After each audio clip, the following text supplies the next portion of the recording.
इतिहास में हर धर्म का नशा करने वाली चीजों के बारे में अलग अलग विचार रहा है। कुछ ने उन्हें रिचुअल्स और सेलिब्रेशंस का हिस्सा बना लिया, जबकि कुछ ने सख्त मनाही कर दी।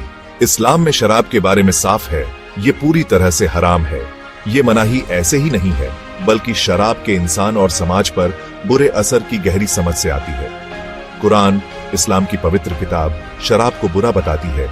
इसे रिज्स, एक गंदी चीज और शैतान का काम कहती है।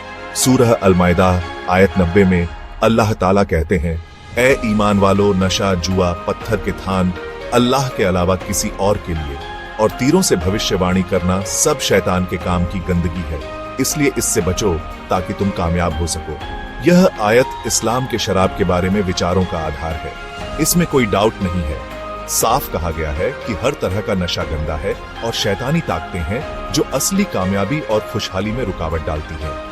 यह मनाही सिर्फ एक धार्मिक हुक्म नहीं है, यह एक ईश्वरीय मार्गदर्शन है जिसका मकसद इंसानियत को शराब पीने से होने वाली बुराइयों से बचाना है। इस्लाम में शराब की मनाही किसी संस्कृति या समाज के नियमों की बात नहीं है, यह धर्म का एक बुनियादी सिद्धांत है जो कुरान के ईश्वरीय ज्ञान में निहित है।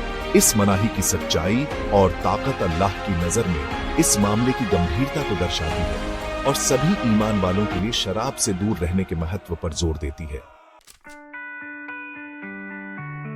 इस्लाम में शराब पर अचानक से रोक नहीं लगाई गई थी, बल्कि इसे धीरे धीरे बताया गया, जिससे सामाजिक सुधार के लिए इस्लामी तरीके का ज्ञान और दया दिखाई देती है। इस धीरे धीरे तरीके से लोगों को शराब के नुकसान को पूरी तरह से समझने और अपनी आदतों को अकॉर्डिंगली बदलने का मौका मिला।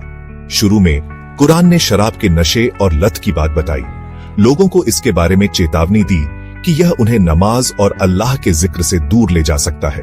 सूरह अल-बकरा आयत 219 में कहा गया है, वे तुमसे नशे और जुए के बारे में पूछते हैं, कहो उनमें बड़ा गुनाह है और फिर भी कुछ लोगों के लिए फायदा है, लेकिन उनका गुनाह उनके फायदे से ज्यादा है।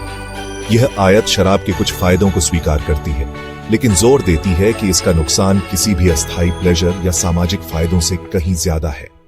बाद में कुरान ने मुसलमानों को नशे की हालत में नमाज पढ़ने से मना किया। नमाज की पवित्रता और अल्लाह के सामने पवित्रता और संयम की हालत में जाने के महत्व पर जोर दिया। सूरह अन-निसा आयत 43 में निर्देश दिया गया है, ए ईमान वालो, जब तक तुम नशे में हो तब तक नमाज के पास मत जाओ, जब तक कि तुम यह न जान लो कि तुम क्या कह रहे हो। इस कदम ने शराब के सेवन को और सीमित कर दिया, इसे इस्लाम के एक बुनियादी स्तंभ से जोड़ दिया और इबादत और आध्यात्मिक विकास के प्रति समर्पित जीवन के साथ इसकी असंगति को उजागर किया। सूरह अल-माइदा आयत 90 में अंतिम रेवलेशन में शराब पर पूरी और स्पष्ट रूप से रोक लगा दी गई।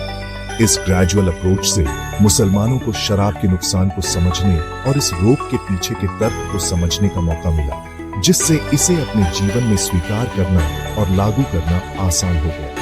यह क्रमिक रेवलेशन इस्लामी शिक्षाओं के पीछे के ईश्वरीय ज्ञान का प्रमाण है, जो हमेशा मानवीय स्थिति को ध्यान में रखता है और लोगों को दया और समझ के साथ धार्मिकता की ओर ले जाता है। कुरान के रेवलेशन के सदियों बाद आधुनिक विज्ञान ने इस बात की पुष्टि की है, जिसे इस्लाम बहुत पहले ही पहचान गया था। शराब इंसान के स्वास्थ्य और वेलबींग के लिए हानिकारक है।